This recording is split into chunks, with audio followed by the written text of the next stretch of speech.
ফজর নামাজের সুন্নার ক্ষেত্রে অনেকের মধ্যে অবহেলা দেখা যায়। আল্লাহ নবী সাল্লাল্লাহু আলাইহি ওয়াসাল্লাম বলছেন, এই ফজর নামাজের সুন্নাটা, এটা সহিহ মুসলিমে আসছে যে রাকাতাল ফাজরি খায়রুন মিনাদ দুনিয়া মা ফিহা। ফজর নামাজের 2 রাকাত সুন্নত নামাজ, এখানে এই দুনিয়াতে যা কিছু আছে, দুনিয়া এবং দুনিয়ার মধ্যে যা কিছু আছে, সকল কিছু, এখানে কি পরিমাণ সম্পদ আছে, কি পরিমাণ সম্পদ আছে, কি পরিমাণে নিয়ামত আছে, নবী করিম সাল্লাল্লাহু আলাইহি ওয়াসাল্লাম বলছেন এই দুনিয়া এবং দুনিয়ার মধ্যে যা কিছু আছে সকল কিছুর চাইতে উত্তম হচ্ছে এই 2 রাকাত সালাত। সুবহানাল্লাহ। এবং তিনি আরো বলেছেন, লাহুমা আহাব্বু ইলাইয়া মিনাদ দুনিয়া জামিআন, আমার কাছে, আমি নবী মুহাম্মদ সাল্লাল্লাহু আলাইহি ওয়াসাল্লামের কাছে এই দুনিয়াতে যা কিছু আছে সব কিছুর চাইতে এই 2 রাকাত নামাজ আমার কাছে হচ্ছে অধিক প্রিয়। সুবহানাল্লাহ। আমরা তো সেই উম্মতের, সেই নবীর উম্মত, আমরা সেই নবীর উম্মত আমরা, অথচ আমাদের কাছে সবচাইতে অবহেলিত, সবচাইতে কম দাম, সবচাইতে মূল্যহীন কাজ হচ্ছে নামাজ তরক করা। আমাদের কাছে সকল বিষয়ে অনুশোচনা আসে, আফসোস আসে, খারাপ লাগে, মনে হয় কাজটা ভালো করলাম না।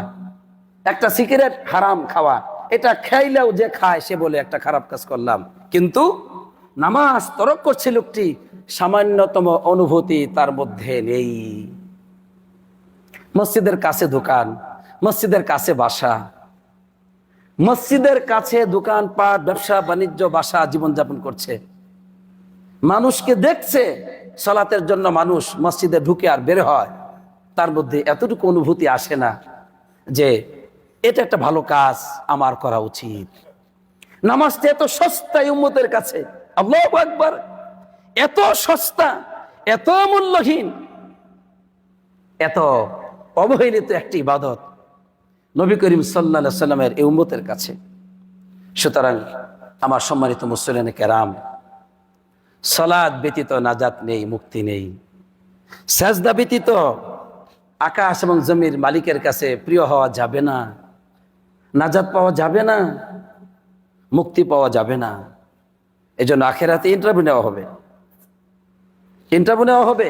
আল্লাহ রাব্বুল আলামিন তার সাক খুলে দিবেন, পেন্ডুলি খুলে দিবেন, সাক।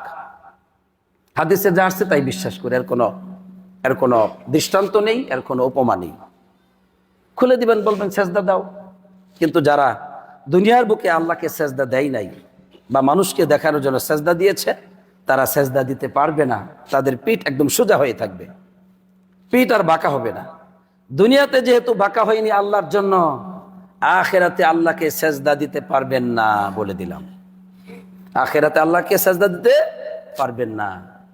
আল্লাহ আমাদের সবাইকে সেজদাকারী মুসলিম হওয়ার তৌফিক দান করুক। আল্লাহ আমাদেরকে সবাইকে আল্লাহকে সম্মান করার, আল্লাহকে তাজিম করার, আল্লাহর সামনে মাথাকে নত করার তৌফিক দান করুক। আমিন।